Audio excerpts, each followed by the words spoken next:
Hi everyone, in front of me I've got POCO C50 and let me share with you how to change video resolution on this device. So first of all, we have to open the camera app, and since we are in the standard photo mode, we have to switch to the video one. So let's tap on the video. If it is highlighted and if you can see a red color inside the shutter button, for sure the video mode has been applied. Now we can tap on the three bars icon in the right upper corner, and as you can see, those two options at the top are connected with the resolution.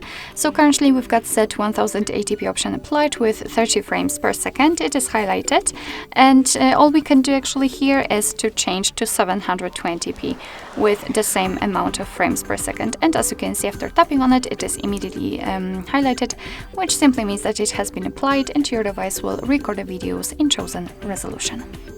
So basically that's all.